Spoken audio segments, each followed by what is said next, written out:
মাত্র আধ ঘন্টা তাতেই লণ্ডভণ্ড হয়ে গিয়েছে উত্তরবঙ্গের একাংশ। গৃহহীন হয়ে পড়েছেন বহু মানুষ। কিন্তু সরকারি আবাস যোজনার মতো প্রকল্প থাকার পরও কেন এতগুলো পরিবারকে কাঁচা বাড়িতে বসবাস করতে হয় তা নিয়ে প্রশ্ন তুলছেন বিরোধীরা।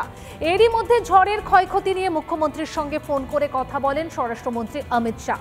পাশাপাশি টুইট করে নিহতদের আত্মার শান্তি কামনা করেন তিনি।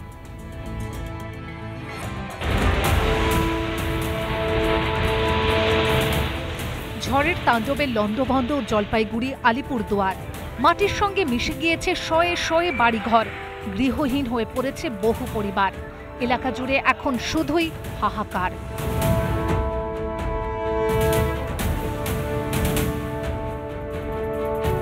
দেখলেন ছবিগুলো। কয়েক মিনিটের ঝড়ে কি অবস্থা উত্তরের একাংশের। কিন্তু কেন ঝড়ের কারণে বেঁচে থাকার সমস্ত সম্বলটুকু হারাতে হলো কয়েকশো পরিবারকে? কেন আবাস যোজনার মতো পরিষেবা থাকার পরও দুর্যোগ মাথায় নিয়ে বসবাস করতে হলো এতগুলি পরিবারকে? আমাদের কিচ্ছু নেই, সব বাড়ি ঘর ভেঙে চুরমার। কাঁচা বাড়ি ছিল না পাকা বাড়ি? কাঁচা পাকা দুটো। সরকারিভাবে কোনো ঘর পেয়েছিলেন? না, কিচ্ছু পাইনি। আবাস যোজনায় আবেদন করেছিলেন? করছিলাম, আমি পাইনি। পাকা বাড়ি হলে আজকে এই ঘটনা ঘটতো না। আবাস যোজনার টাকা পেয়েছেন আপনারা? না, আমি তো এখানে দেখতে। আবাস যোজনার টাকা পেয়েছেন? না, এখন আবাস যোজনার টাকা পেয়েছেন আপনারা? কেউ আবাস যোজনার টাকা পায়নি। শুনলেন তো কি অভিযোগ করছেন ময়নাগুড়ির বাসিন্দারা? পাকা ঘরের জন্য আবাসের আবেদন করেও নাকি মেলেনি সরকারি পরিষেবা। জলপাইগুড়ি সুপার স্পেশালিটি হাসপাতালের পাশাপাশি ক্ষতিগ্রস্ত এলাকা পরিদর্শনে যান বিরোধী দলনেতা। কথা বলেন ক্ষতিগ্রস্তদের সঙ্গে। একই সঙ্গে তিনি যান ত্রাণ শিবিরেও। রাজ্যে আবাস যোজনার টাকা কোথায় গিয়েছে তা নিয়ে প্রশ্ন তোলেন শুভেন্দু অধিকারী। ৪৫,০০০ কোটি টাকা নরেন্দ্র মোদীজির সরকার দিয়েছে গত 10 বছরে, এবং ৪২ লক্ষ বাড়ি হয়ে গেছে বলে রাজ্য সরকার ইউটিলাইজেশন দিয়েছে ৪৫,০০০ কোটি টাকা। আরামবাগের সভা থেকে প্রধানমন্ত্রী নিজে বলেছেন। তারপরেও এই অবস্থা দেখুন, এই ৩টে গ্রামে ৮০০ বাড়ি গেছে।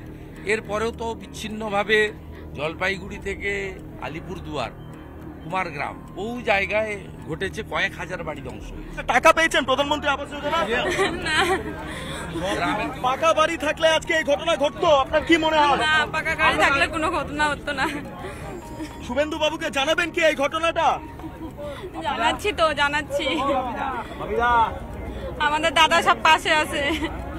এই মুহূর্তে বিরোধী দলনেতাকে যে আবাস যোজনার টাকা ঢোকেনি সে বিষয়টা এখানকার সাধারণ মানুষ জানাচ্ছেন এবং রীতিমতো কান্নায় ভেঙে পড়েছেন যে পরিস্থিতি, এবং দিকে দিকে কেবলমাত্র ধ্বংসস্তূপ ছাড়া আর কিছুই দেখা যাচ্ছে না। বিরোধী দলনেতা সামগ্রিকভাবে গোটা পরিস্থিতি এই মুহূর্তে খতিয়ে দেখছেন গ্রাউন্ড জিরো থেকে। পানীয় জলের সমস্যার পাশাপাশি সাধারণ মানুষের যে বাসস্থান সংক্রান্ত সমস্যা সেগুলো কত দ্রুততার সহকারে মিটিয়ে দেওয়া যায় সেই বিষয়টাও মূলত দায়িত্ব দিলেন কৌশিক বাবুকে, স্থানীয় বিধায়ককে, যাতে পরিস্থিতি দ্রুততার সহকারে সামাল দেওয়া যায়।